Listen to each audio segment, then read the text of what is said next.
हरियाणा विधानसभा के बजट सत्र के दौरान मुख्यमंत्री नायब सिंह सैनी ने पलवल क्षेत्र में स्वास्थ्य सुविधाओं को लेकर बड़ा बयान दिया है। उन्होंने कहा कि पलवल में स्वास्थ्य सुविधाओं की कोई कमी नहीं है। साथ ही मुख्यमंत्री ने यूपीएससी सिविल सेवा परीक्षा में सफल युवाओं को भी बधाई दी।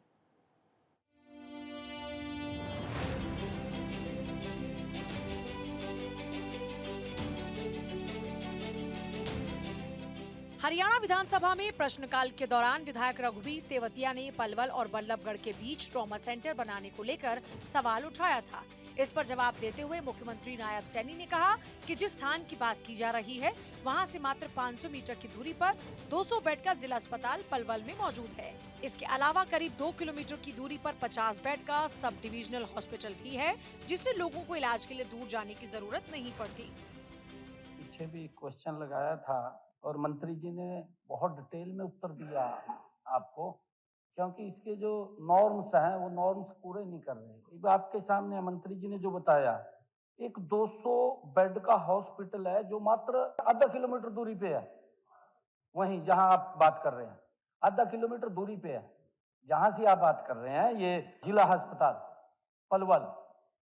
और दूसरा जो है 50 बेड का एसडीएच जो मात्र जीटी रोड के ऊपर है, एकदम से आपको दूर भी नहीं जाना पड़ रहा, 2 किलोमीटर पे है जहां से आप बात कर रहे हैं। विधायक द्वारा उठाए गए ट्रैफिक जाम के मुद्दे पर मुख्यमंत्री ने कहा कि पहले पलवल में जाम की समस्या जरूर थी, लेकिन अब फ्लाईओवर बनने के बाद यातायात व्यवस्था काफी सुगम हो गई है और जाम की समस्या काफी हद तक खत्म हो चुकी है। माननीय अध्यक्ष जी, मैं आपको बताना चाहता हूँ, अब जाम की स्थिति नहीं है। जाम की स्थिति इनके समय में थी, आज तो पलवल के ऊपर फ्लाईओवर बना दिया।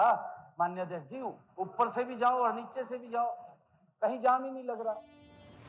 मुख्यमंत्री नायब सैनी ने संघ लोक सेवा आयोग यानी यूपीएससी की सिविल सेवा परीक्षा में सफल सभी अभ्यर्थियों को बधाई दी, शुभकामनाएं दी और कहा कि सिविल सेवा परीक्षा देश की सबसे कठिन और प्रतिष्ठित परीक्षाओं में से एक है और इसमें सफलता हासिल करने वाले युवाओं ने कड़ी मेहनत, अनुशासन और समर्पण का परिचय दिया। जो परीक्षार्थी हैं, युवा हैं, आज उनके सपनों, उनकी मेहनत, अनुशासन, राष्ट्र सेवा की भावना, माननीय अध्यक्ष जी, ये सबसे बड़ी कसौटी है।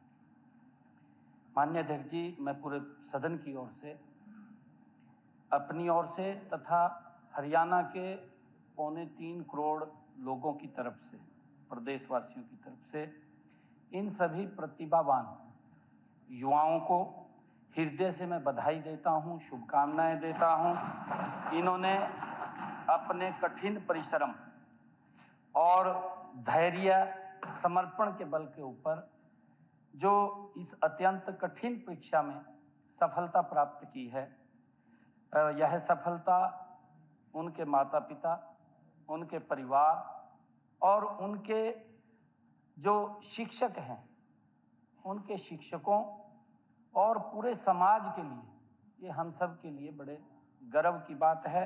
मुख्यमंत्री ने विशेष रूप से खुशी जाहिर करते हुए कहा कि हरियाणा के प्रतिभाशाली युवा एकांश ने अखिल भारतीय स्तर पर तीसरा स्थान हासिल कर प्रदेश का नाम रोशन किया है। उन्होंने कहा कि ये उपलब्धि न केवल उस छात्र और उसके परिवार के लिए बल्कि पूरे हरियाणा के लिए गर्व की बात है। अध्यक्ष महोदय, विशेष रूप से मैं ये भी कहना चाहूँगा कि मुझे जानकर अत्यंत हर्ष भी हो रहा है कि जब आज ये संघ लोक सेवा आयोग का अंतिम परिणाम आया है तो उसमें हमारे हरियाणा के एक प्रतिभाशाली युवा ने, एकांश ने ऑल इंडिया में तीसरा स्थान प्राप्त किया है। मैं उनको भी बहुत बहुत बधाई और शुभकामनाएं देता हूं। माननीय अध्यक्ष जी, हमारे लिए ये गर्व की बात है कि हरियाणा के युवा केवल खेल के मैदान में नहीं बल्कि शिक्षा और प्रशासन और राष्ट्र निर्माण में भी वो अपना परचम लहरा रहे हैं। ये हमारे लिए बड़े गर्व की बात है। मैं इस अवसर पर सफल हुए सभी अभ्यर्थियों को मैं बहुत बहुत बधाई और शुभकामनाएं देता हूं। उनके माता पिता को मैं बहुत बहुत बधाई और शुभकामनाएं देता हूं जो आज इस परीक्षा के अंदर जिन्होंने उत्तीर्ण हुए हैं। सभी को मैं बहुत बहुत इस महान सदन की तरफ से बधाई देता हूँ।